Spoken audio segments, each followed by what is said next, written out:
The year is 2029. A young boy named Akira cries in front of a family's house, overwhelmed with longing for his father and mother. Every moment, an older girl, Toasa, shows deep empathy for him, holding him tightly and assuring him that everything would be alright, that she would never leave his side. Her father, too, proves to be a kind man, offering comfort and support to the grieving child. 9 years later, in 2038, in the middle of the night, Toasa works in her office while the news plays in the background, reporting yet another story of people harmed by the unchecked rise of artificial intelligence. This time, citizens were organizing a petition to limit the government's use of AI, trying to slow down a technology spiraling out of control. A protest with 50,000 people made headlines. During a televised interview, one woman explained she had been fired because her employer claimed she wasn't skilled enough with AI. At the same time, a desperate father reported that his son was so deluded he wanted to marry an artificial intelligence. Curious, Toasa asked her own robot, Ikikishima, what it thought. The machine replied that AI could locate, analyze, and organize information according to its programming, but lacked the concept of a soul. Toasa, however, countered that, at the end of the day, the human soul was nothing more than electrical impulses generated by the body. The next morning, still in bed, Akira made his feelings crystal clear. He was in love with the girl who had supported him unconditionally since childhood. Half asleep, as if still dreaming, he whispered that he loved Toasa, and the mischievous look on his face betrayed the thoughts he was entertaining about her. But his dream paradise was shattered when his own robot, Tajitsu, woke him up. Realizing how far he had gone in his fantasy, Akira felt guilty. As he got ready, he asked Tajitsu if there was any interesting news. The AI projected an article praising the brilliance of young Dr. Toasa Amagi, who, at only 19 years old, had already taken the android technology field by storm, and was even revolutionizing cryogenics. Seeing that his childhood friend was becoming more famous by the day, Akira accepted Tajitsu's suggestion to reinforce her cybersecurity. Later that morning, after breakfast with Toasa's father, whom Akira also called Dad, Toasa finally appeared. She had slept in, having worked through the entire night on one of her projects. She reminded Akira that he had training that day and teased him about the joys of being young. He suggested that if she really wanted to feel young, she should try going to school like a normal person. Toasa replied that there was no point in attending a place to learn what she already knew. In fact, she thought Akira was the brilliant one, and that he should drop college altogether to join her research. Her father chuckled and reminded them both that life required more than logic and reason to be complete. Eventually, Akira realized it was time to leave, said his goodbyes, and set off. After he was gone, Toasa and her father reflected on the fact that it had been nearly 10 years since Akira came to live with them, and that they should do something special to celebrate. On the street, on his way to training, Akira noticed paparazzi trying desperately to snap photos of the famous young scientist living under the same roof as him. Toasa Amagi was extraordinary. At just 18, she had already piled up doctorates and patents, led her own company, and served as a research consultant. To feel worthy of a woman like that, Akira knew he would have to upgrade his role from family to boyfriend. The only question was how. When Akira was 7, he lost his parents in a car accident. Since they were estranged from the rest of the family, he was left completely alone. That's when his father's best friend, Dr. Kazuya Amagi, took him in. On the very first day in his new home, Toasa, being a year older, asked Akira to call her big sister. The boy never objected. In fact, even at such a young age, he felt nothing but immense gratitude toward his new family. The truth was, they had saved him. Still, as he grew older, Akira could no longer be satisfied with just being Toasa's little brother. Later that day, at javelin practice, Akira managed a throw of 37 meters. Impressive, but still not enough to beat Takeda, meaning he now owed his friend lunch. Meanwhile, Toasa was in an important meeting with a partner about sharing seismic design data, just another one of her countless discussions on complex matters. After granting the access that would allow her partner to build the world's largest bridge, she ended the call and turned her focus back to something more personal: the gift she wanted to give Akira. Her father had already chosen a limited edition pair of sneakers from 10 years ago, but she wanted something different. Scrolling through old photos of her brother, she tried to spark an idea. The problem was, he had grown up so much that she no longer knew exactly what he might want. Hours later, Akira returned home and was greeted by Toasa, who slipped into her motherly tone, asking if he would confide in her if something was ever wrong. He teased her for worrying too much and left her hanging without an answer. Flustered, Toasa simply told him that dinner was ready. After such a long, exhausting day, Akira wasted no time diving into the meal, especially since it turned out to be stuffed peppers, one of his favorites. His sister asked what he wanted to eat the next day and promised to cook it for him. But Akira reminded her that tomorrow was his turn to cook. and he already had a recipe he was dying to try. After dinner, the two of them stayed in the TV room, where Toa was trying to figure out what her brother might be interested in so she could find the perfect gift for him. But it was hard for him to say anything, especially since they already had so many things at home to keep them busy. Suddenly, their robots caught their attention with an urgent matter. Apparently, a large part of the population was demanding that Toa put a stop to her research on Robotech Omagi. A church leader, for example, from an ethical and religious standpoint, would not tolerate the creation of androids, given how strikingly similar they were to human beings. Because of the seriousness of the situation, Kazuya joined his daughter to talk about what could be done. The young scientist was deeply worried about the future of her work, especially since, in her view, the development of androids would bring enormous benefits to society. Faced with that, her father promised to reach out to some analysts and government officials he knew to better understand the next steps. Toa felt grateful for her father's support, while Akira was left disheartened, feeling there was nothing useful he could possibly do for his sister. Later that evening, the boy reads several articles online about the global pressure to shut down Robotech research. According to Tajitsu's calculations, there was an 82% chance that Toasa would be forced to stop. At that moment, Kazuya appeared and asked Akira to be a strong emotional support for his sister because, in such a delicate time, she would need him more than ever. After their father left, Tajitsu teased Akira about his obvious romantic feelings for his stepsister. Even so, the boy swore he would do everything he could to stand by the woman he loved through this difficult chapter. In the days that followed, there wasn't much flashy or dramatic that Akira could do after all. He was just a young man living under the same roof. Still, whatever he could do, he did with all his heart. The most important thing, he thought, was to keep her encouraged and hopeful, and so he devoted himself to exactly that. One day, Kazuya told his children that Toasa's rival companies were heavily invested in pushing for Robotech's downfall, simply to sabotage her and take the lead in the technological race. In response, Toa mentioned that she had been receiving a suspicious flood of financing and membership emails in recent days. Her father assured her they all seemed to come from the same sender. Either way, the scientist never accepted any of those offers. The next day, she was staring at those emails, silently wishing people would stop trying to sabotage her work in every possible way. Just then, Akira came home from school and, mustering his courage, invited his sister to go to the zoo with him. Hearing that invitation, all she could do was run to her room, realizing that, in fact, Akira had just asked her out. Through her watch, Ikikishima asked whether this wasn't the perfect time to finally tell the boy how she truly felt. But Toa was far from ready to take that kind of leap. On the contrary, she jumped online, searching for any kind of solution to this complicated dilemma. One way or another, in the end, she agreed to go to the zoo. And Akira had nailed the invitation. It had been years since his sister had gone anywhere like that. And the truth was, she was excited, practically glowing like a child as she watched the animals. After the zoo, they went to the movies, where both of them felt the undeniable sense that something more than friendship was in the air. But the outing didn't end there. Wanting to prove he knew what he was doing, Akira took his sister to a spa, where she enjoyed a princess-like evening of luxurious baths and massages. When the spa was over, the two went to a cafe and marveled at the robot that came to clear their plates once they had finished eating. Toasa thought it was the cutest thing in the world after all. Robots had always been her favorite. Then, out of nowhere, Akira pulled a gift from his bag and, with sudden bravery, handed it to his sister. A plush toy called Dove, which he had built himself using Toasa's own artificial intelligence framework. The girl was amazed to realize that Akira had been studying her research in secret. Back when she had asked what he had been interested in lately, he'd said nothing, but the truth was, he had been 100% focused on her work, digging deeper and deeper. Yet that wasn't the only reason Akira also wanted to understand her more, because he didn't want to be just her younger brother forever. Embarrassed, Toa changed the subject, asking if the stuffed toy was based on a Shih Tzu. Akira confirmed it was. He remembered her once saying she liked that breed. Later, on the way home, the two walked side by side through the subway, unable to look each other in the eye. It was obvious the conversation had reached a very awkward place. Even so, once they stepped out of the station, Toa asked her brother to take another walk with her before going home. During their stroll, she led him to a spot they both loved and told him that tomorrow would mark 10 years since Akira became part of the family. She then gave him a photo album and an MP3 player, a gift he absolutely adored. But that wasn't all. Summoning all her courage, she confessed that she felt the same way he did, reminding him of the conversation they had left unfinished at the cafe. According to her, Akira had become not only a constant presence in her life since they met 10 years ago, but also the very reason she kept moving forward. Over time, she had tried to convince herself that Akira was only her little brother. But the truth was, her heart raced every time they were together. And with that, the boy tore down every barrier. He didn't just tell her he loved her, he asked her to marry him right then and there. Tuasa's first reaction was to let out a scream of sheer shock and surprise. Akira tries to take it back for a moment and explain that it's not exactly what he meant.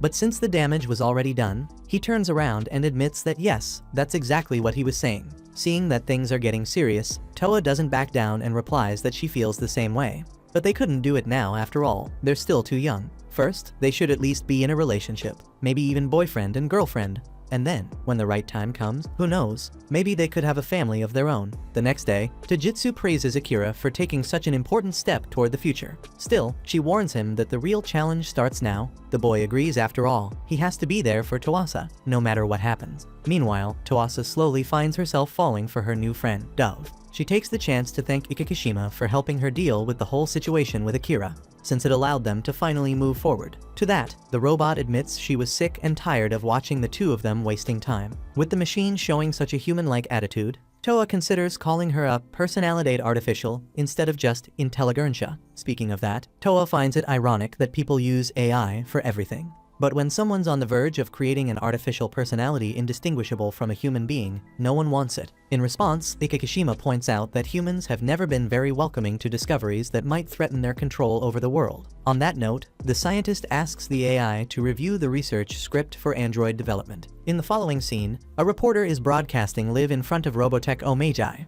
right in the middle of a protest triggered by a shareholders meeting at the company. Inside the auditorium, behind the stage curtain, Akira is struck by the sheer importance of Robotech shareholders, who happen to be world leaders. Tuasa appears at her brother's side and tells him that if she can win over public opinion with this presentation, it'll be a huge step forward for android technology. At that moment, the doctor is called to the stage. She greets the audience and promises to address every question and concern they may have. She then introduces the Life Company project, a plan to take humanity to the next level. By integrating an AI device into the human body through cybernetic technology, people would be able to access artificial intelligence in real time, 24 hours a day, 365 days a year. Of course, many are worried about the supposed dangers of such an endeavor, but Dr. Amagi reassures them that there will be no problems and that she'll soon explain the details. Right then, a man in the audience rushes the stage, draws a gun, and points it at the scientist, claiming she is committing blasphemy against humanity by creating these robots. Akira bolts toward his sister to protect her, just as the police arrive to intercept the armed man. Shots are fired as Akira tackles Toa to the ground, shielding her with his body. But tragedy strikes. She is hit by a bullet in the stomach, and as the police fail to subdue the assailant, more shots ring out, 3 of them hitting Akira in the back. Collapsing beside the woman he loves, the boy can no longer resist his wounds. His vision fades, his eyes slowly closing as his life slips away. In the next scene, he wakes up naked, bound high up in some ruined technological structure until he manages to break free of the cables and crash to the ground. Somehow, he is alive, with no trace of his gunshot wounds. As he takes in his surroundings, he realizes he is inside a devastated building. Looking through a gaping hole in the wall, he sees the city outside reduced to ruins. While a hooded girl watched Akira Haimgami from afar, the boy began to think this was nothing more than a dream. But when a stone suddenly fell and struck his head, Akira realized the situation was far more real than he'd like it to be. He had no memory of how he ended up there. All he knew was that he'd fallen out of some kind of medical capsule, or whatever that thing was supposed to be. In the middle of all this, a man appeared with his daughter at his side, speaking a strange language and wearing clothes unlike anything Akira had ever seen. Strangely enough, the two of them seemed delighted to see him. And then, for some reason, the man's words began to translate themselves instantly. Called the Sage, Akira understood that an earthquake had caused the ruins to collapse. Concerned, they had come to check on him. The little girl teased that the stranger was naked, and her father quickly apologized for young Idhai's behavior. Right after that, Akira collapsed. The man carried him straight to a cart drawn by oxen. When his daughter asked if the boy would be all right, the driver said he thought Akira would pull through. Eventually, the unconscious boy stirred and woke. Calmer now, he thanked the two strangers for their help, but insisted they must have mistaken him for someone else. His name was Akira Haimdami. At that, the driver called him Lord Akira and introduced himself as Uia, the head of the village just up ahead. The little girl was his daughter, Idhai. Curious, Akira asked who this sage was. Uia explained that the sage was a god venerated by their people, consecrated within those very ruins, a divine being said to grant limitless knowledge to his followers. According to Uia, Akira had been sleeping there since long before he was even born. Their village had been entrusted by Ol to guard that sacred place. Honestly, Uia admitted, he never thought the sage would awaken again. Looking around at the devastation, Akira wondered if this city had been through some kind of war. Suddenly, fragments of memory flickered in his mind, and he remembered Toasa, but he was still far from understanding what had happened. Wea pointed out that they were about to arrive at Hakodate Village, a name that struck Akira as familiar. He glanced around and spotted Goryakaku Tower, the very one he had visited on a school trip back in elementary school. Seeing him lost in thought, Wea advised him to ease his mind a little. That seemed wise, so Akira rested his head on the pillow, once again convincing himself that all of this was nothing more than a strange dream. Before long, Wea astonished his wife by bringing home none other than the great sage in the flesh. When Akira woke again, the woman happily announced that their house could serve as his temporary home. Later, their guest shared a meal with the family and some others. He told them about the advanced technologies of his past. From the era known as the Common Age, long, long ago, Wea and his wife could hardly believe how far civilization had once come. Akira then asked how long he had been asleep. But Wea could only admit he had no idea. As simple villagers, they had no access to formal history. Some of the men present remarked that having the sage among them was like possessing a relic, and that they needed to notify Ole, the unified institute that governed the world. Alarmed, Akira asked what had happened to his country, Japan. Wea was surprised by the name. That's what the sage had called the region in those times. In truth, Ole had dissolved all national governments. With their administration, countries no longer existed, and lasting world peace had been achieved. Wars were gone. Shifting the subject, Idhai asked how old Akira was. He replied that he was 18, or at least he had been. He'd stopped counting after falling asleep for what seemed like centuries. Growing impatient, the men pressed Wea to report the sage's return immediately. Otherwise, the whole village could be in danger. If they made the slightest mistake, Ole would make an example out of them, just as they had with others who tried to hide relics. Wea's wife lost her patience and snapped that Akira had only just awakened. He didn't even understand what was happening yet. Couldn't they at least give him some time to get his bearings? Until then, there was no reason for Ole to be told anything, and she would tolerate no more whining until things settled down. Idhai copied her mother's commanding tone, earning herself a gentle pat on the head in return. Meanwhile, the baby who had been sleeping in a cradle woke up crying from all the shouting. His mother scooped him into her arms to soothe him, reassuring Akira at the same time that he could relax, that everything would be fine. That night, Akira was given Idhai's bed while the girl was forced to sleep on the floor. Unable to close his eyes, he thought back to the unusual meal from dinner. It had been delicious, but no matter how he tried, he couldn't fall asleep. Restless, he stepped out onto the second-floor balcony and gazed up at the sky, guessing it must be summer. From there, he looked across the land and noticed many small settlements scattered around the region. Yet despite the view, Haimgami still felt as though he was dreaming, certain that any moment he would wake up and find everything back to normal. Suddenly, the name Tuasa crossed his lips. Where could she be? At that very moment, the hooded girl was still watching from a distance. She spotted a man leaving in the dead of night, riding away on horseback. By morning, Akira washed his face in the well water, determined to face reality. Tuasa might be in danger, and he needed to find her as soon as possible. Searching for clues, he decided to ask Idhai for a little help when she came into sight. In the next scene, the two are at the street market where the little girl's family usually does their shopping. Observing the local customs, Akira supposes that this tribe is culturally comparable to the 18th century in the world he knows, since they even have a circulating currency that suggests someone is guaranteeing its value, probably that old people. Akira asks the short girl if there's a library around, since he needs to learn more about this strange civilization. But the girl has no idea what that would be. When the young man explains that it's like a place where there are lots of books, the native imagines he must mean the school. Right beside them, as the two head toward the school, the hooded girl buys accessories at a stall, always keeping her identity hidden. As soon as he arrives at his destination, Akira notices that none of the books there seem to have relevant information about what he's looking for, especially about this organization called Ole, which makes him imagine that they are censoring certain information. Since that's the case, the boy asks if there's some way to find Ole's top brass. When she hears this question, the little girl storms out of the school, shouting and cursing against those people she hates so much, because to her they're nothing but arrogant fools who only know how to solve everything through violence. Even so, she says those guys are not in the village. Further ahead, the outsider comes across a kind of celebration that he tries to understand, since it looks like a wedding, but there seem to be only women there. The native doesn't know what a wedding is, so she explains that this event is an ALC, when two people love each other enough to make a vow and become C-alers. Confused, the guy asks if that's a marriage between women, but Idhai really has no idea what that means. As she already said, this is an ALC, and it has nothing to do with being a man or a woman. In an ALC, there can be several different groups. A man and a woman, two women, two men, or four people, and so on. In this case, what they're seeing is a group of four women. Akira comments that it's a little similar to marriage in the society he comes from, where two people make a vow and then live together for the rest of their lives. Idhai finds it funny that a person would make vows with only one, when in an ALC you can have more than that. However, it can't be too many people. Otherwise, Ole shows up and puts an end to the mess. Tired of that institute's involvement in all the village's affairs, Akira assumes from this that an ALC is like a promise different groups make to live together. Idhai confirms and explains that in her house, the ones who made the ALC were her father, Papa Vok, and her mother, a group of 3. Having said that, the little girl pulls her friend toward another place. In the next scene, we go to the year 2038, when Akira was talking with Toasa about Project LC, which promised to give humans an upgrade. His brother thought it was an interesting idea, but Toa still hadn't found investment to carry the plan forward. About Project LP, Ikikishima said it would be crucial to establish the foundations for the development of androids. And speaking of crucial, that day Akira took an important step in his intention of a relationship with Toasa, so he gave his big sis a ring as a birthday present.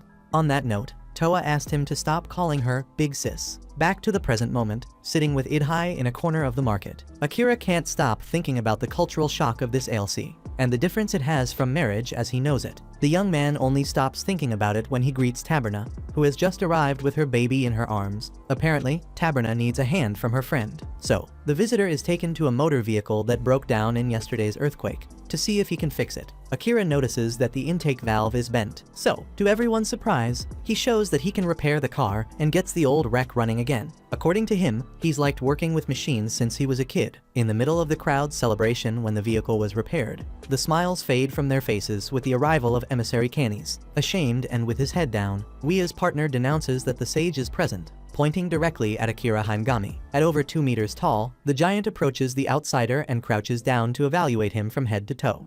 When the young man asks, he introduces himself as Percussus Canis, General Emissary of Ole from the Northern District H427, but says he can be called the all-powerful Commissioner Canis. Seizing Akira, Canis claims the boy is considered an archaeological relic that was improperly unearthed from ancient ruins. Squeezing the boy's head in his hand, the Ole member reminds them that controlling the flow of information is the basis of the organization. Wia asks the emissary not to do that, but Canis isn't interested, and even accuses the villager of being a traitor for not hiding the relic's presence in the village. Using a weapon tied to his wrist, the commissioner fires into the peasant's leg and also orders his guards to detain the father and daughter so they can give their testimony for having found the relic first. Wia argues that he was going to report everything once things calmed down, but Percussus doesn't want to hear any lame excuses.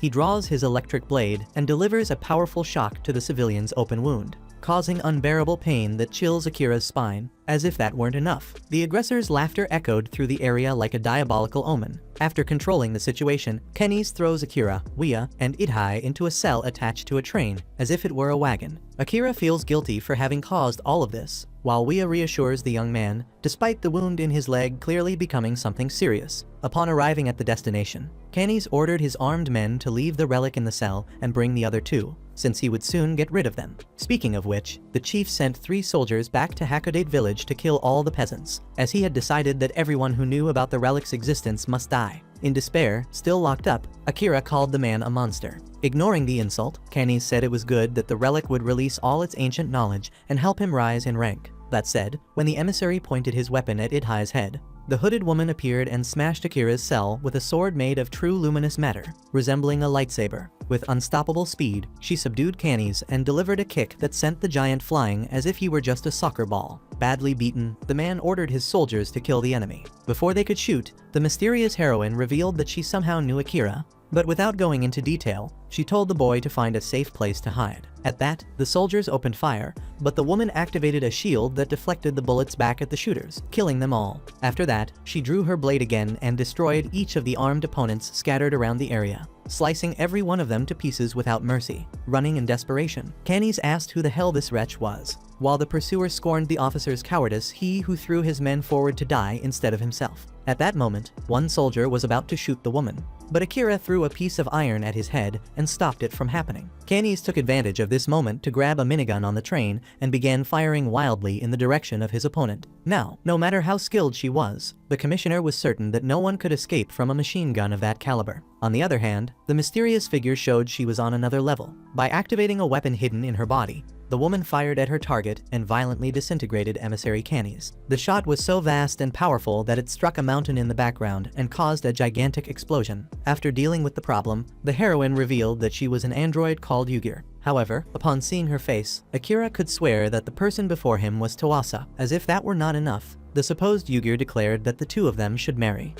Akira tries to understand what's happening and keep some distance from the girl, but she's far too aggressive and moves toward him with her uncontrollable desire for love. Desperate, the boy begs her to listen, so Yugir takes a step back. But before he can say anything, she shows the ring he gave to Toasa, which leaves him even more confused. When he asks if Yugir knows his sister, she answers that maybe she does, maybe she doesn't. For Akira, that information is confidential. In the middle of that, Idhai calls out to her friend because her father is hurt. A short time later, when Yugir starts healing Wea, the man from Hakodate village begs for forgiveness for having turned Akira into the authorities. Despite the trouble that caused him, the boy shows remarkable understanding by realizing that the man only wanted to protect the villagers and did what he thought was right. Taberna asks what Akira will do now, and the young man replies that since Ol is after him, staying there would only bring problems, so he has decided to leave the village. At night, he says goodbye to the friends he made there. Wea asks him to visit the village soon and tell more of his stories about the old times. While walking away, Akira asks if Yugir really intends to go with him, and she reminds him that he still hasn't answered whether he will marry her. The boy thought she was joking, but since it's a serious proposal, he refuses, because only a madman would marry someone he just met. In that case, Yugir thinks it's a great idea for them to get to know each other better, since that's the problem. Akira allows her to follow him, as long as she doesn't do anything stupid. The girl then asks if stupid would be something like saving him, like she just did. Obviously, that teasing leaves the man speechless. Putting that aside, the woman would love to know where they are going. So Akira says he's going back to the place where he woke up, to see if he can find any clue about why all this is happening. He asks if Yugir can teach him about the present, since she's an android, but she repeats that this subject is confidential. Since that's the case, he at least asks her to explain why she came up with that talk about marrying him. Yugir replies that this information is only for premium subscribers, and the payment to access it is to marry her. Later, when he reaches the place where everything began, Akira regrets it a bit. After all, it's too dark to see anything clearly. Yugir comments that maybe the earthquake from a few days ago destroyed the power supply, until suddenly something makes the android react immediately. She grabs Akira and forcibly takes him to a safe spot, then tells him to stay quiet and activates a cloaking field to hide them from the people nearby. Armed with a sword, a woman makes a huge leap and breaks through the wall of that structure with a long-range strike. Right after that, another woman with an angelic appearance appears behind her. Yugir recognizes Hakubo and realizes that this is not good at all. The swordswoman asks if any sign of them has been found, and the angel uses her halo to emit a signal that detects any presence, hidden by the cloaking ability. Akira notices that the faces of those three androids are the same as his sister Toasa's. In the middle of that, the swordswoman senses a presence and brings down part of the wall with her sword, revealing little Idhai, who had been hiding. Akira almost panics, but Yugir assures him that the android won't hurt the child. Before anything else, the swordswoman tells the girl to keep her mouth shut and follow her. Hakubo comments that Yoyami is being a little rude, but her colleague reminds her that this is a serious case. Since Commissioner Canis has been murdered, she asks if the child knows who is responsible, but Idhai refuses to tell, saying that the culprit saved her life. Hakubo feels empathy for the girl's courage, while Yoyami wants to know where the culprits are. Idhai says she doesn't know, so the swordswoman sheathes her katana and leaves with her companion to investigate another area. Akira runs straight to the child to know what she's doing there, and Idhai gives him back the boy's watch, which she had found in those ruins and had forgotten to return when he left. Anxious for some information, Akira turns on the device and opens a message from Toasa to him.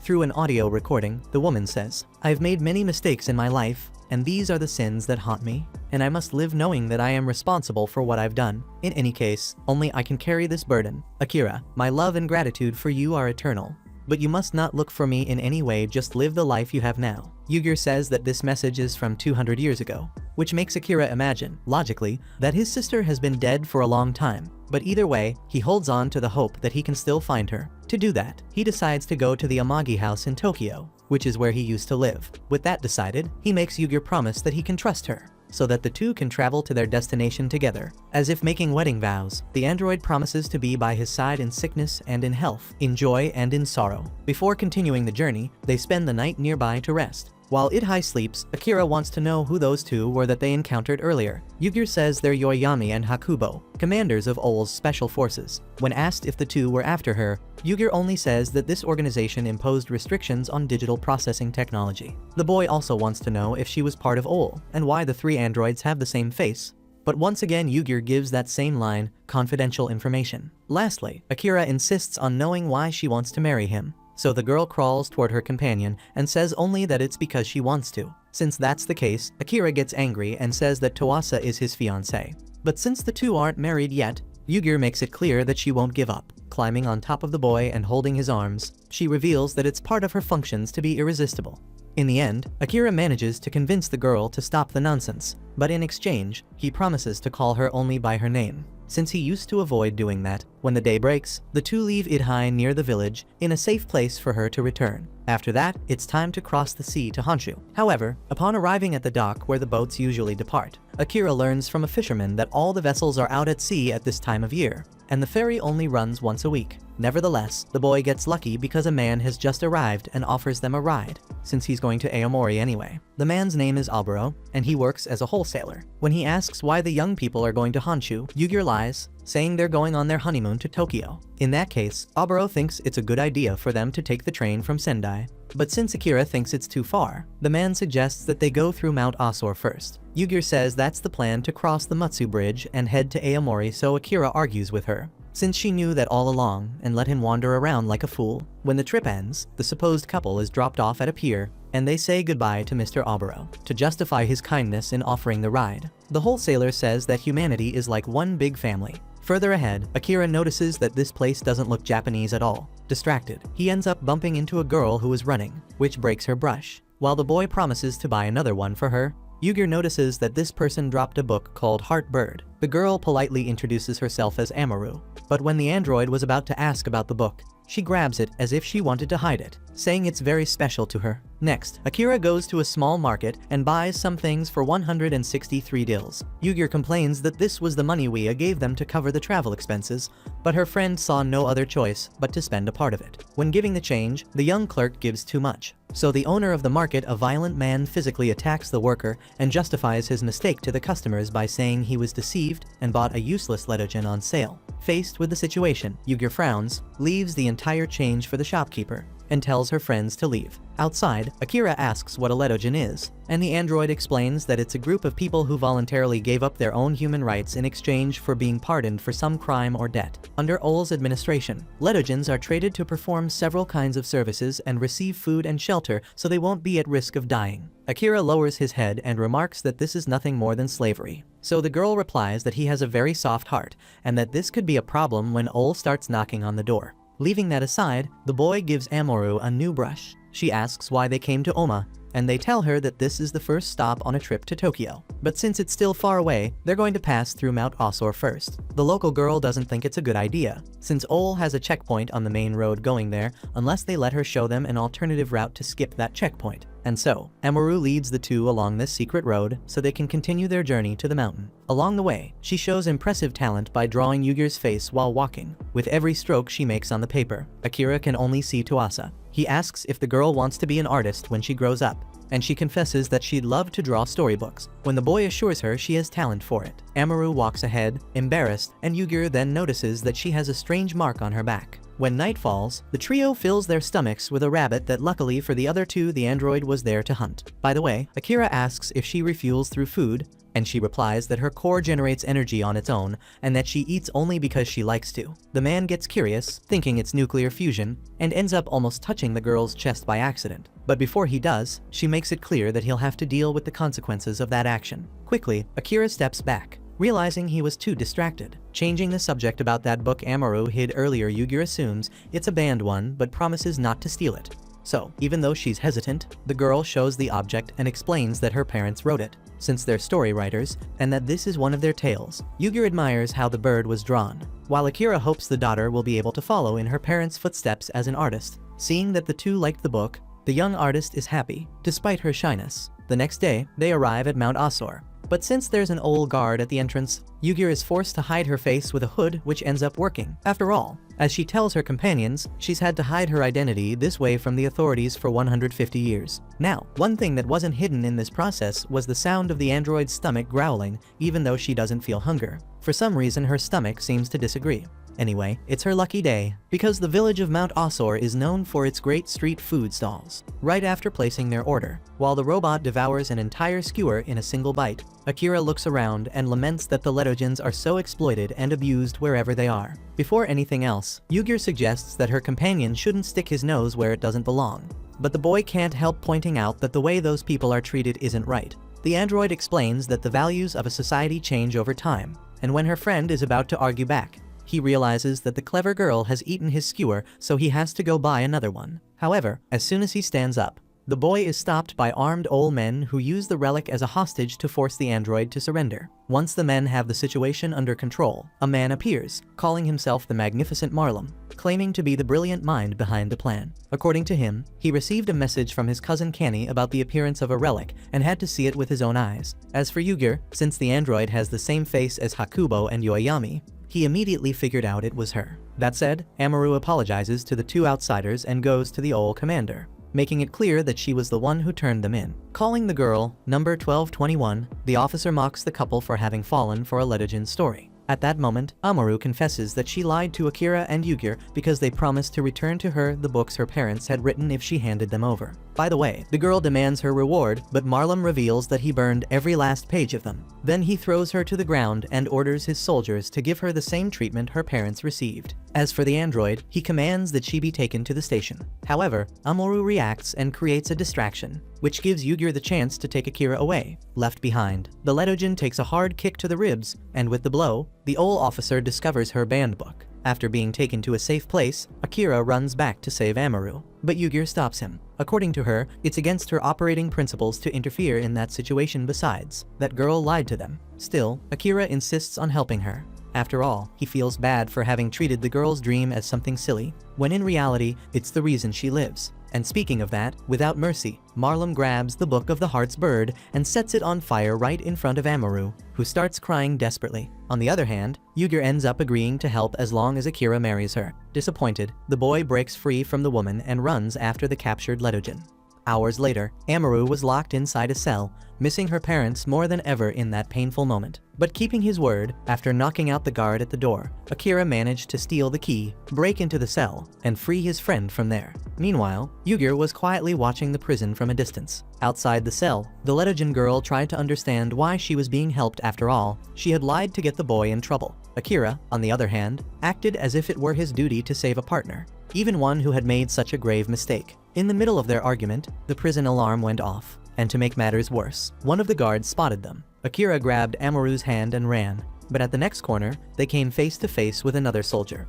The guard reached for his electric baton, but Akira, already holding the one he'd stolen from the previous enemy, was quicker. He threw it straight at his target, knocking the man out of the fight. With the path now clear, the two finally found the exit and escaped from the prison. However, the Magnificent Marlum was one step ahead. He had foreseen this and set up a small squad of soldiers to corner the fugitives at the gate. Two soldiers grabbed Amaru from behind, and when Akira rushed to save her, another man struck him from behind with an electric baton. Disappointed that the android had managed to escape, Marlum consoled himself with the thought that at least he'd get to keep the relic. But in a quick, clever move, Akira used his own baton to hit the guard restraining him, breaking free just long enough to rush toward the emissary and demand that he release Amaru. The old officer, disgusted that a commoner had dared to touch him, was consumed with rage and ordered his men to beat the boy senseless. Fearing for her friend's life, Amaru begged them to stop and promised to do whatever they wanted if they just let him go. Even so, Akira insisted that she must not give up, because if she did, she would never find her parents' storybooks again, and she would never become the artist she had always dreamed of being. Hearing those words, the young girl felt her heart tremble. Her dream had just been recognized, right in the middle of all that chaos. Ironically, Marlum found the scene adorable, amused by how sweet the boy was being to a mere slave. But since he needed to finish what he had started, he ordered a soldier to aim a strange-looking device at the girl's head. Akira panicked, while Amaru, accepting her fate, stayed strangely calm, silent, with tears streaming down her face. At the very last second, Yuger arrived just in time to stop her supposed ally from being killed. With unstoppable speed and strength, the android threw herself into the middle of the soldiers, taking down all three who were restraining Amaru. Despite that overwhelming display of power, Marlum actually celebrated her arrival. To him, it meant he could kill 3 birds with 1 stone, or so he thought. The android was not an opponent to be underestimated. With barely any effort, she defeated 2 guards who tried to fight her hand to hand, then destroyed the rifles of the last 3 who had been shooting from afar, sending them running in terror. Disgusted by his useless subordinates, Marlum grabbed a rifle himself, determined to end it personally. But Yuger blocked his burst of gunfire with an energy shield. then kicked him so hard he crashed through a window straight into a prison bathroom headfirst into a toilet. With the situation handled, Amuro gazed in awe at the absolute power of that magnificent android. Akira, half serious, asked what had happened to her operational principles. Yugir explained calmly that she had concluded rescuing Amuro aligned with her ultimate mission, therefore, it was a logical decision, just as any android would make. Akira found the explanation a little questionable, but decided to let it go and simply thank her for the brilliant help at the right time. Hours later, as dawn began to break, Amuro was exhausted from walking so much. Yugir tried to cheer her up, saying they were almost in Aomori, and handed her the bag with her belongings found back in the prison's administrative office. Without wasting a second, Amuro changed out of her prisoner's clothes and back into her usual outfit, forcing Akira to turn away fast before being accused of anything inappropriate. Noticing the marks and bruises on the girl's back, the android used some kind of ability that made all those horrible wounds disappear.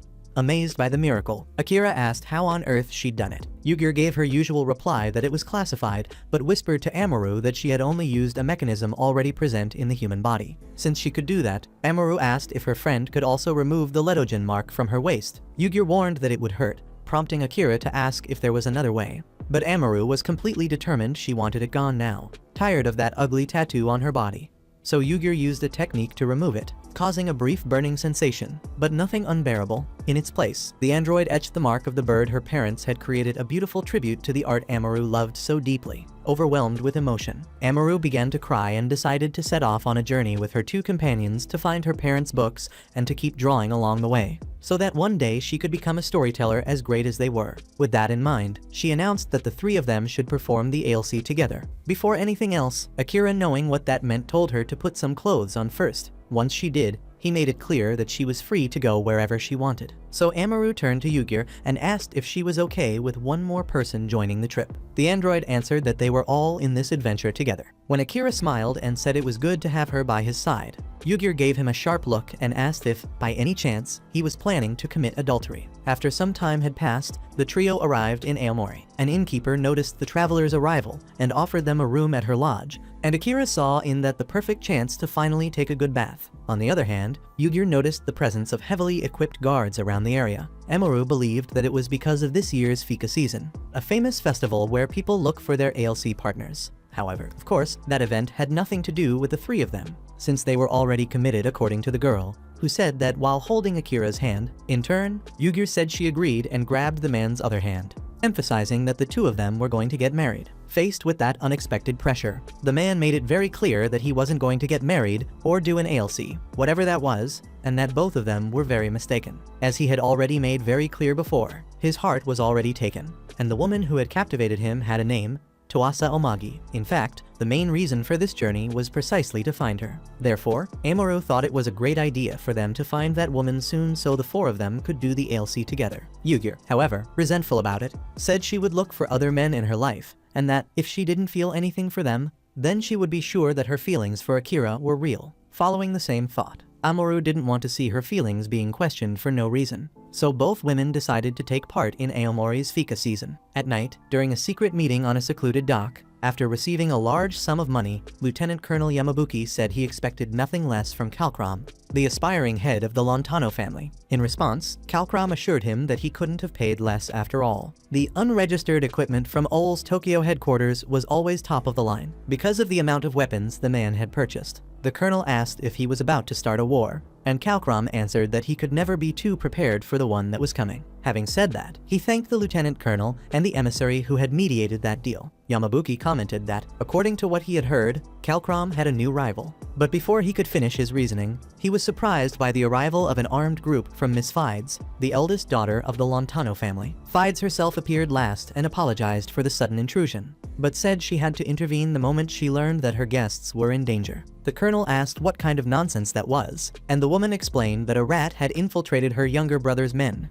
and that it was her duty to apologize for Calcram's carelessness, since she would be the future head of the family. Pointing a gun at Fides' group, a gangster named Brasso said that was absurd because Lord Calcram would be their leader. The tension began to rise with the argument, and everything reached its peak when the rat broke free from the man who was holding him and grabbed a knife to attack the eldest daughter of the Lontano family. At that point, Fides' men raised their weapons to shoot, but Calcram himself killed the rebel to calm what could have turned into a bloodbath. After saying that he had his own plans, Calcrom grabbed the old emissary's wrist and hinted that she was the other infiltrated rat. Seeing the lieutenant colonel's confusion, the mobster explained that he had kept it secret to prevent the snitch from running away. But according to what he had found out, it seemed that this woman loved diverting funds that, for some reason, were lining the colonel's pockets. After that, Fides left the place so her brother could take care of the rest of the matter. A man there seemed surprised that those two were relatives, and another corrected him, saying that, actually, they were half-siblings. There had been almost 10 Lontano children, but after a blood feud and internal dispute, only 2 were left. Apparently, the head of the family's strategy had been to make lots of heirs and have them fight each other. Then, the winner of that pseudo-Italian Hunger Games would be considered the new head of the organization. The problem was that, since there was no new generation yet, the Lontanos were getting rather nervous and would probably put the continuity of the bloodline at risk if they didn't do the ALC soon. Speaking of which, after all that confusion, at a dinner table in the Lontano mansion, the father of Fides and Calcrom lamented that their number had been reduced so much over the years. Even so, trust was everything to him. So both of them had to prove through their actions that they were worthy of taking over the family leadership. Therefore, Calcrom asked if they would be able to take part in the festival, and the father believed that it was of utmost importance to continue the Lontano lineage. Fides then promised that she would find a partner and follow in her father's footsteps, and her brother teased her, telling her not to get hurt like last time. The woman found that amusing, since the man hadn't even been capable of killing an insect when they were children. The next day, Akira woke up very late and got scolded by his 2 traveling companions, since they wanted to eat something quickly and go to the Fika festival. Akira, on the other hand, didn't care at all about that and told them to go on their own, which they did, even if reluctantly. While getting some fresh air at the hotel entrance, Akira overheard 2 people saying that Fides and Calcrom would be taking part in the event, the 2 potential heroes of the Lontano family. Akira wondered what that family was, so the innkeeper explained that the Lontanos ran the city, the kind of people who didn't mind getting their hands dirty if necessary. Realizing that this meant they were the local mafia, the boy began to worry about his friends. Speaking of them, Amaru and Yugir were already taking part in the festival and meeting suitors separately. At one of the tables, after telling her story, Amaru heard from other people that this Akira guy was the villain of the story, and that he had kind of tried to stop her from joining the Fika. But despite everything, the girl couldn't forget the boy and still defended him in front of the possible ALC suitors. Nearby, being as calculating as the robot she is, Yugir avoids any decent interaction with the people around her which, according to herself, even though it makes things much harder, is not really a problem. Curiously, the android's coldness drives her suitors crazy. Akira has just arrived and notices that everything is pretty calm, so calm that he thinks maybe he didn't even need to come until he sees a group of love-struck women screaming the name of the handsome Calcrom, one of the heirs of the Lontano family. At the same time, Fides expects to find her partner at the festival, but she rejects each candidate in seconds, with the snap of a finger. After turning down dozens of possibilities, her right-hand man asks if it's really necessary for the boss herself to perform the ALC, since he will remain loyal to her forever, even if she doesn't. Fides explains that she must do it to become the leader of the Lontano family, because it's required that the leadership leaves a successor after death. Surrounded by women, Calcrom mocks his sister's lack of suitors. She, in turn, explains that she has standards unlike certain people. About that, Calcrom believes there's a difference between being demanding and not knowing what you want, and, in his case, he knows very well what he wants and is willing to do whatever it takes to reach that goal. Fides' henchmen go on alert after that veiled threat, but tired of the same old talk, the boss herself decides to take a walk alone to clear her head. Meanwhile, Akira notices from afar that, even being an android, Yugir somehow managed to get drunk on wine. At that moment, Amaru finds the boy and gets excited, thinking he came back because he was worried about her. In the meantime, the boy ends up losing sight of the android. As night falls, Fides is drinking alone, thinking about what love really means at an event like this, until Akira walks by and accidentally bumps into her wine glass, staining her dress. Quickly, he apologizes and asks if people still have oxygen bleach at this time to remove stains, realizing he has bothered one of the mafia bosses. The boy gets desperate to run away, but intrigued by this talk about time periods coming from such a young boy, Fides forces him to have a conversation. Amaru sees that and, furious at the woman's attitude, yells that Akira never did anything wrong, and that he only knows all those things because he's a relic from ancient times. Even more curious, Fides asks how a human could still be alive after 200 years, and he answers that it was thanks to a technology called suspended animation, where he woke up after an earthquake caused the device to malfunction. Having confirmed some suspicions, Fides simply states that she wants to perform the ALC with the boy, and Akira wonders why women nowadays are so forward. Thinking that the relic might be hunted by Owl, the Lontano woman makes him a proposal, If Akira agrees to do the ailsi, she will protect him. The boy asks where love fits into this story, and she replies that this feeling loses its importance when you have certain things to command. However, Fides runs off when someone shouts that Kalkram seems to have found an ideal partner. Seeing that, Akira asks if that's the guy she wants to perform the ailsi with, which leaves the mafiosa clearly flustered, trying to justify in every possible way that she's not in love with that man. Besides, it's forbidden to perform the ailsi with blood relatives, and the head of the family would never allow it. Meanwhile, Kalkram kneels before a seriously drunk Yugir and invites her to perform the ailsi.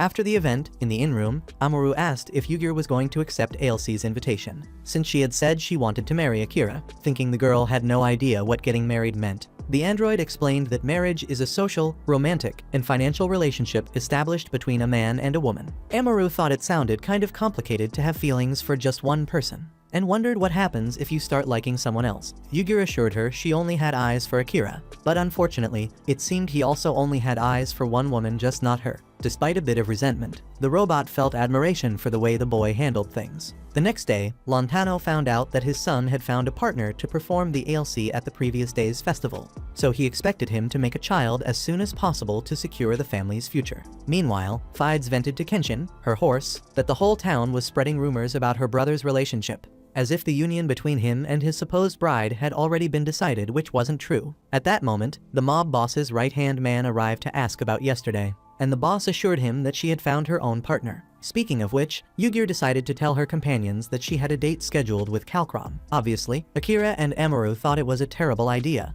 but the android preferred to accept just to have a reference of what this kind of involvement meant in practice. By the way, Kalkram appeared at the inn's door with a big bouquet of flowers to celebrate the occasion, and with a smile on his face, he handed it to his lady. Analyzing the daisies in the bouquet, the woman asked if they meant true love, and Kalkram replied that he wouldn't expect anything less from an android. Akira and Amaru were extremely worried when they found out that the mobster knew she was an android, so the boy asked what he really intended with this whole story. Kalkram was about to answer, but stopped mid-sentence when he realized he was standing in front of someone he recognized. Ironically, Yugir explained that this guy was her fiancé, so Akira hurried to deny it before he ended up burned in a pile of tires. Despite what the woman said, the man kept a cold and relaxed expression, which instantly reminded Akira of Fides. In other words, it ran in the family. Speaking of the devil, Fides appeared at the inn to pick up her beloved. Akira asked where they were going, since he had no idea, and she explained that this was going to be a date, of course, since they were ailsi partners. Hearing that, Yugir and Amaru rushed toward the guy to demand explanations.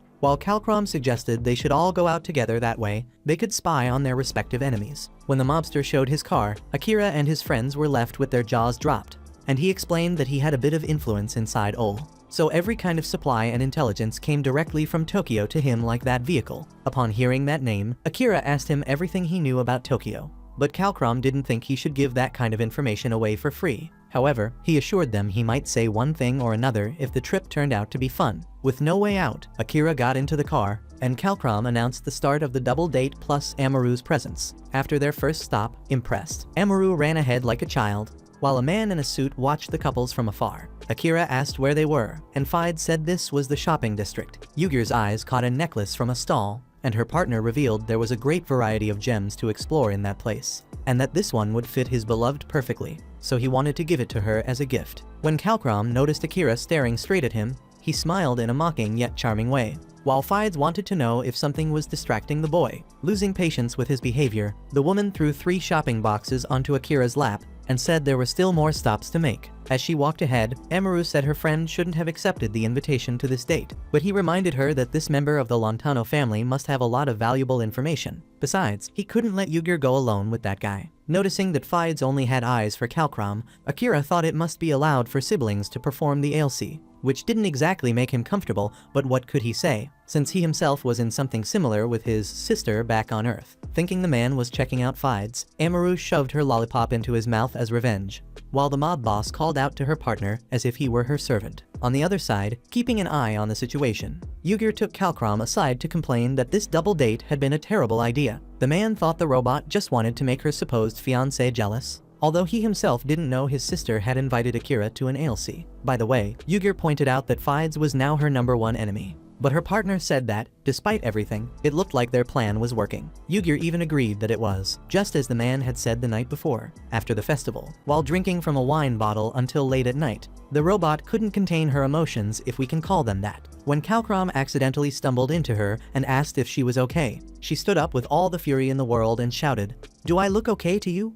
What followed was a show of frustration and venting from the woman, who, after talking too much, ended up revealing that she was an android, imagining that this was the reason why the man she loved didn't love her back. Besides being shocked to see an android in a place like that, Kalkrom also couldn't understand how that robot was capable of using words like true love in such a natural and emotional way. For that reason too, he became interested enough in her story to want to know more about what it was all about. From that moment on, he thought that maybe Yugir and Akira needed to spice up their relationship a bit to see if things would finally move forward. Yugir questioned what the guy wanted with that fake ALC proposal, and he confessed that he was just curious to see what would come out of a relationship between a human and an android, since, in his mind, that was unreal. But if the robot could prove otherwise, he would like to see with his own eyes a pair of fools putting into practice what they called true love. In the middle of that, seeing that Amaru couldn't take her eyes off a box of paints, Akira played the nice guy and bought the set for the girl, who was extremely grateful. On the other hand, his partner on that date wondered if she wasn't going to get anything. Then, when turning the corner and spotting the couple,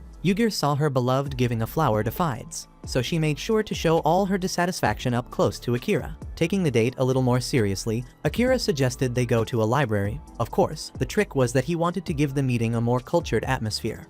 However, his real intention was to learn more about that world, while Amaru saw it as a chance to maybe find her parents' storybook. Without delay, the boy found the city's code of laws and got interested in the content. However, Fides warned beforehand that the laws there were absolutely useless after all. If Ol said the sky was green, then it had never been blue. When leaving the library, Amaru ran ahead again, forcing the others to chase her so they wouldn't lose the girl. In the middle of that mess, while looking for the runaway alone, Fides wondered how she had gone from mafia heiress to babysitter. Taking a break, that game of hide and seek reminded her of when she used to play like that with her brother during childhood. At that time, Kalkrom was a crybaby, while Fides was a more mature girl who promised to protect the boy when she became the head of the family. By coincidence, when she opened her eyes and came back to real life, the woman came face to face with her brother, who, curiously, was also remembering when they used to play hide and seek as kids. In fact, Fides remembered that not long after childhood, they stopped talking. Akira was searching for Amaru nearby and ended up seeing the siblings arguing at the next corner,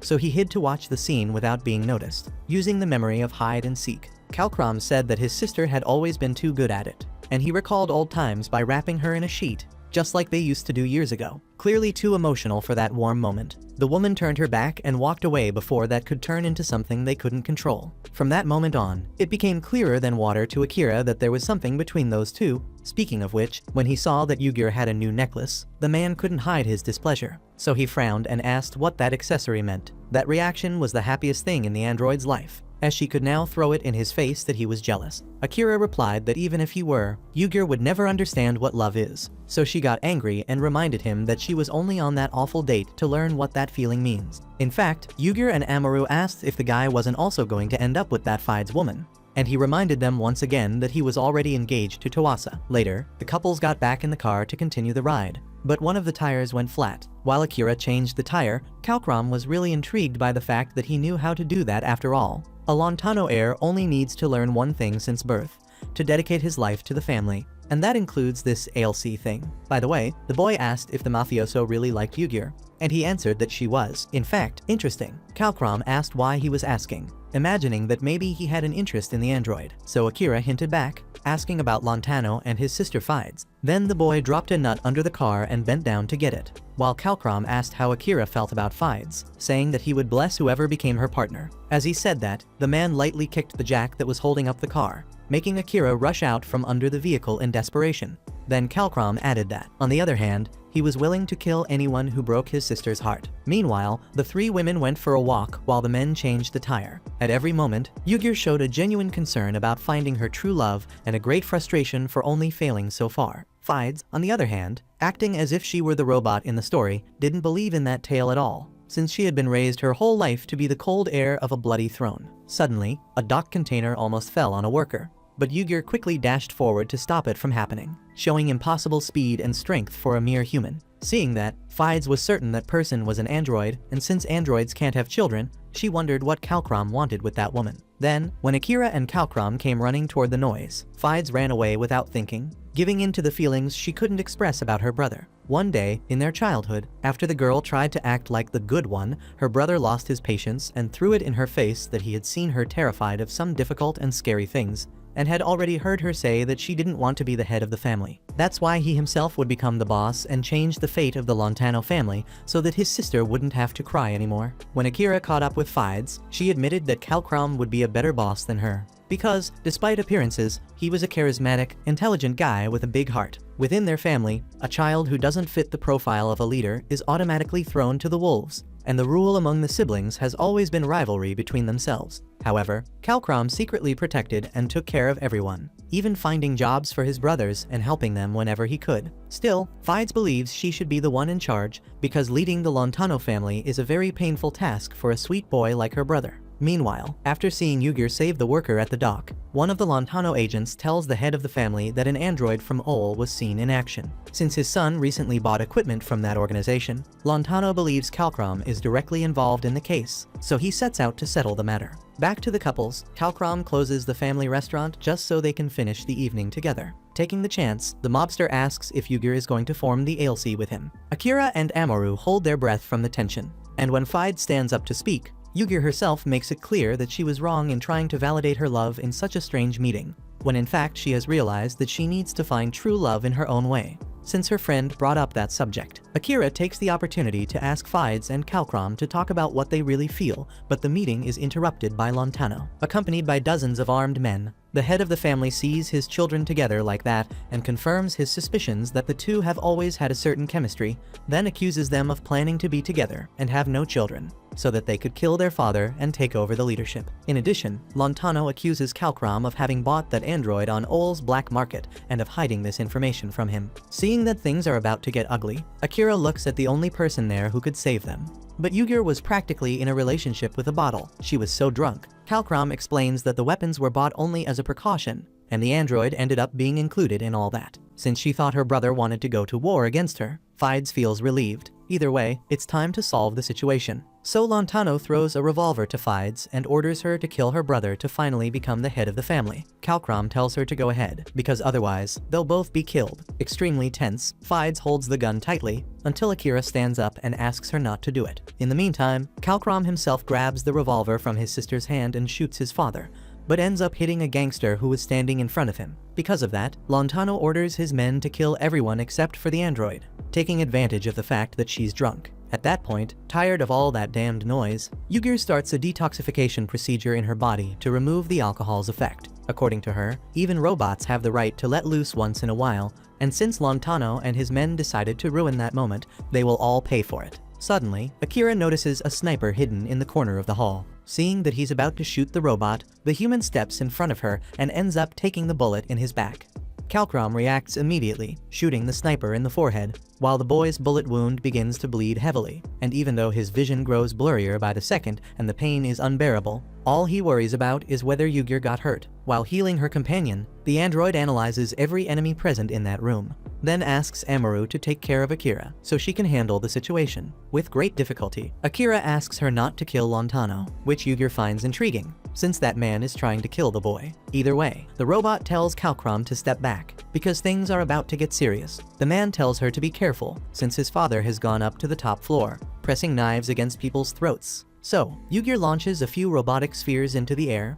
They open like winged insects and fire lasers that destroy most of the gangsters. A gunfight breaks out, and Lontano attacks Yugir directly with a sword, claiming that she will obey his orders. The android asks why she would obey someone who hurt a person she cares about. Besides, Kalkrom and Fides would be disappointed if she surrendered so easily. That said, Yugir grabs the enemy's blade with her own hand, breaks it in half, and delivers 2 kicks that send the mobster flying. After that, she leaves it to the man's children to decide what to do with their father, then immediately goes to take care of Akira. Kalkrom reminds his sister that they should show they're fit to be the family's successors through their actions, and that's exactly what he intends to do as he prepares his revolver. In the next scene, we go to a mountain, where Toasa Omagi is working in her room with a golden titanium alloy. Ikikishima, the scientist's robotic assistant, warns that she's been working non-stop for 27 hours and should take a break. but Toa insists she's almost done. By the way, she asks Ikikishima if she thinks machines can have feelings for a human. The robot says she likes her owner, but that's not what Toa means. She's talking about something deeper. Thinking the conversation is about love and deeper emotions, the robot answers that she doesn't possess feelings. Toa says she hopes that one day Ikikishima will truly understand, then writes on her wall the question, "New material." Next, we return to Akira, who wakes up in bed and notices Yu-Gi bothering him in an awkward way. In fact, the android was tying a lucky charm around his ankle to speed up his recovery, a charm that matches hers and comes from an older model of androids made as couples. Akira touches his chest, noticing a scar, but the pain is completely gone. He asks how long he was asleep, and then Amaru runs into the room and hugs him tightly when she sees he's awake. She tells him he was out cold for an entire week, until Fides and Kalkram arrive to ask how he's doing. Akira replies that he feels surprisingly well, and Amaru whispers in his ear that it's because Yu-Gi took really good care of him. The boy thanks the android, who blushes. Kalkram gives the injured boy a fruit and apologizes for dragging him into the Lontano family's business. Speaking of that, Akira wants to know what happened after he passed out, and the siblings explain that their father went into forced retirement after suffering a humiliating defeat in front of everyone, and he didn't cause any trouble afterward. After discussing it, they decided that Fides will be the new leader of the family, and Kalkram will provide support. With that, they believe they can change the Lontano family forever. Later, gathered at the Lontano mansion, Amaru complains that she still hasn't found her parents' books, and Yu-Gi reminds her that she's in a mafia boss's office, not a library. Kalkram mentions hearing that Akira is heading to Sendai, and he confirms it. He and Fides recommend that he visit a resort, since there's a hot spring town called Nutur along the way. Akira says he needs to reach Tokyo as fast as possible, but his travel companions look at him and make it clear that they'd love to stop by a hot spring, which makes the girls very happy. Then, Kalkram thanks Yu-Gi, saying that he and his sister are different people now because of her. He asks if she has found her true love, and when she says she doesn't know yet, he tells her she still has all the time in the world and that the most important things eventually reveal themselves in our lives. The next day, inside a car with his group, Akira asks what the hell Oboro is doing behind the wheel. Cheerfully, the man says his last expedition as a trader wasn't very profitable these days. The way to make money is by being a private driver. He adds that he can smell ALC in the air, which immediately makes Amaru like him. Yu-Gi, however, says she's not doing any ALC, she's getting married instead. Faced with that disagreement, the driver bursts out laughing, saying this argument will definitely be talked about later. A bit later, the group reaches a bus stop where there's a map of Nutur beside it. As thanks for his service, Amaru gives Oboro a drawing of his face that she made herself, and the man points out that the girl will be a great storyteller one day. After the driver leaves, Akira wonders how he even knew that about Amaru. When they finally arrive in Nutur, the girls couldn't be happier, admiring the natural beauty of the place, and even the smell of sulfur gets Akira excited about what's coming next. Nearby, two women are arguing about something while a man tries to calm them down. But since he's too talkative and says the wrong things like how two such beautiful ladies shouldn't be fighting, the two get angry at him too. Akira approaches the trio, for some reason, and ends up getting punched in the face when the real target dodges the hit. Because of that, the woman who hit him gets some ice for him and apologizes 1,000 times for punching him right in the face. Akira asks if the man in the trio is the playboy who broke the hearts of maidens, but he explains that's not the case. In truth, he's just a guest there, someone who couldn't turn a blind eye to the little disagreement between the ladies. The woman acknowledges that this gentleman was only trying to break up the fight, and he introduces himself as Yokireta. The woman, in turn, is Akisai, owner of Kiji no Yu. Akira asks how the argument began, and Akisai explains that Hanayama is her ALC partner, as well as an old commissioner who's always busy. When the two decided to be together, Hanayama promised to quit her job at OL to help Akisai with the inn, but she ignored that promise and kept working there. As a result, she's always busy, never comes home, and even stood Akisai up on her birthday more than once. Changing the subject, as a way to apologize to the boy she punched, Akisai offers him a free room. Then Amaru pops up to comment that it was worth it for the guy to get hit. The owner of the establishment leads the group to the Azalea room, whose wonderful view makes Amaru's eyes shine. According to the hostess, that room is the great pride of Kiji no Yu, along with the inn's famous mixed bath. Yu-Gi and Akira die of embarrassment at that, while Amaru rubs her hands together at the thought of bathing with both of them. Speaking of which, the owner claims her baths have a Cupid-like effect, and many visitors who enter the spring together end up becoming couples. According to Yugir, it seems that this hot spring grants the blessing of destiny. Speaking of that, Akisai asks if the three of them are together in an ALC, and Akira replies that they're not and don't plan to be. Amaru argues that they should, while Yugir insists they should get married, acting like a stubborn child. The man sits on the floor with his arms crossed and says there's no way that's happening, not marriage, not an ALC, and definitely not a shared bath. So Amaru gives up on the guy and calls Yugir to enjoy the water with her. During the bath, the short girl comments that Akira can be a real pain sometimes. Yugir agrees, but she seems down, so her friend goes over to talk and understand what's going on. Yugir admits that lately, every time she looks at that boy, she feels a strange tightness in her chest. In the sauna after the bath, Amaru wonders if the android might be in love, since she read in a book that it's common for our hearts to race when we think of someone special. However, she notes that Yugir never says she loves Akira. The robot replies that she always does, but knows that's not true. In turn, the little girl says she loves Akira and Yugir very much. So much that she'd love to form an ALC and stay with both of them forever. Later, Akira finds a map of Tohoku on the wall. It's been a while since he woke up in the future, but he still has more questions than answers. Yugir arrives asking if something's bothering him, but he's not in the mood for another. This matter is confidential. Yugir grumbles that she doesn't say that because she wants to, but ends up repeating the same phrase when the human asks what's happening to this world. He asks why she was created, and the android gives the same answer. Then, when the boy brings up Toasa Amagi, Yokireta hears the name. After sending away the two women he had been flirting with, the man says he used to work for Ole a long time ago, and that's where he heard about Professor Amagi. Akira and Yugir give him suspicious looks, but he promises he no longer has any connection with Ole, and that he's now just a harmless academic. Moreover, speaking quietly, he assures them he was never the type to hand over androids to the organization. Akira realizes the man already knows about Yugir, but decides to ask what he knows about Toasa Amagi. Yokireta admits he doesn't know much, but before continuing, he asks if Yugir doesn't mind him revealing confidential information. She replies that as long as Akira obtains that information by his own means, she won't interfere. Since that's the case, Yokireta promises to tell them everything, but only if they stop being so formal with each other. Once that's settled, he shows them a map and reveals that a war between humanity and artificial intelligence broke out in 2052, resulting in billions of deaths. Now, it's easy to see how much the map changed because of that conflict. Professor Amagi was the savior who put an end to that devastation, but no one knows what really happened because, along with restrictions on digital processing technology, Ole also imposed limits on historical knowledge, a desperate attempt to prevent that dark past from repeating itself. Nowadays, people have no idea that this world was built through countless sacrifices.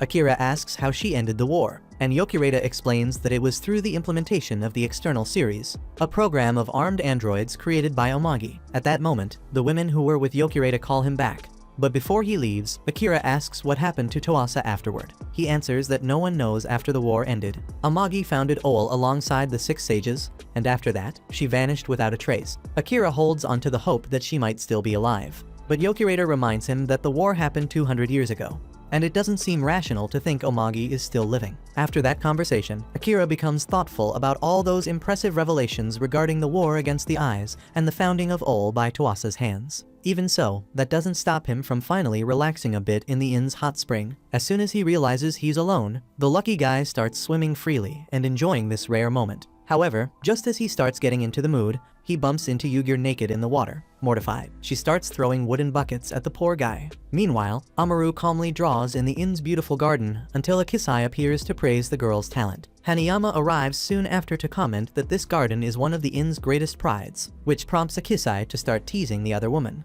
leaving Amaru wishing she could disappear. Back in the bath, after Yugir sent confusing signals about whether Akira should move away or come closer, the two ended up facing away from each other, but so close that they sometimes brushed against each other. The plan was for both of them to leave the water without looking at each other, but Yugir broke the standoff to comment on how beautiful the sky looked that night. Meanwhile, Amaru began to lose her temper amid the couple's endless squabbling and ran off shouting that their ALC was a nightmare. Turning to the boy and giving him a back massage, Yugir asked why he had jumped in front of the gunfire at the restaurant, since she would have been fine. He said he knew that on a rational level, but before he could continue his answer, Amaru showed up furious that the two were together without her. Without caring, she jumped into the water, shouting that she was part of this too, and that behavior made her friends laugh. When Akira came out of the bath, Akisai whispered in his ear that he seemed to have enjoyed himself, which was great, since the idea of this inn was to make people feel love flowing through the air. Akira thought love was a strong word, so Yokireta frowned and asked how the kid dared to bathe with someone he didn't have feelings for.